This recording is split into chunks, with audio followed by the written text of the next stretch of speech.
Hi hello viewers, నేను మీ MSR. ఈరోజు ప్రధాన పత్రికల్లోని ప్రధాన అంశాలు మీకోసం. అవి ముమ్మాటికి కూల్చివేతలే. ఇసుక దోపిడీ కోసమే చెక్ డ్యాంల ధ్వంసం, ప్రభుత్వం ఉపేక్షిస్తే మరింత నష్టం.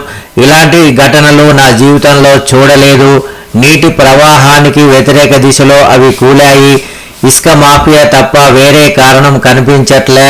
రంధ్రం చేసి జిలిటిన్ స్టిక్స్ పెట్టి పేల్చేశారు. ప్రభుత్వం వెంటనే వారిని అరెస్టు చేయాలి. యుద్ధ ప్రాతిపదికన దర్యాప్తుకు ఆదేశించాలి. సాగునీటి నిర్మాణాల వరుస పేల్చివేత ఘటనలపై పీపుల్స్ ఎంక్వైరీ కమిషన్ ఏర్పాటు చేస్తాం. మెగాసెస్ఏ అవార్డు గ్రహీత రాజేంద్ర సింగ్ వెల్లడి.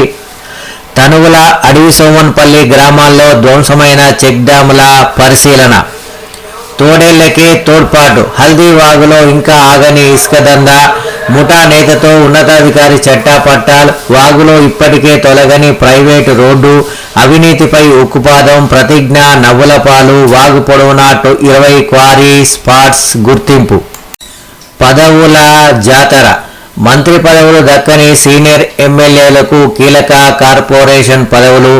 ఆర్టీసీ చైర్మన్గా కోదాడ ఎమ్మెల్యే పద్మావతి ఉత్తమ్. ప్రభుత్వ చీఫ్ విప్గా పగిరి ఎమ్మెల్యే రామ్మోహన్ రెడ్డి. మూసీ పునర్జీవ ప్రాజెక్టు ఇబ్రహీంపట్నం ఎమ్మెల్యే మల్రెడ్డి రంగారెడ్డి. జాబితా సిద్ధం చేసిన CM Revanth. PCC chief Mahesh. రాష్ట్ర కాంగ్రెస్ ఇన్ఛార్జి మీనాక్షి నటరాజన్.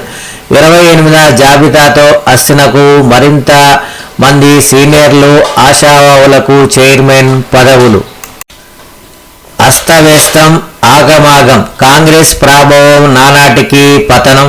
పేరుకే ఖర్గే. నిర్ణయాలన్నీ రాహుల్వే. పార్టీపై తగ్గని కుటుంబ పెత్తనం. సంస్థాగతంగా వ్యవహారాలన్నీ ఆ ముగ్గురు చుట్టూనే. నామమాత్రంగా మారిన కమిటీలు.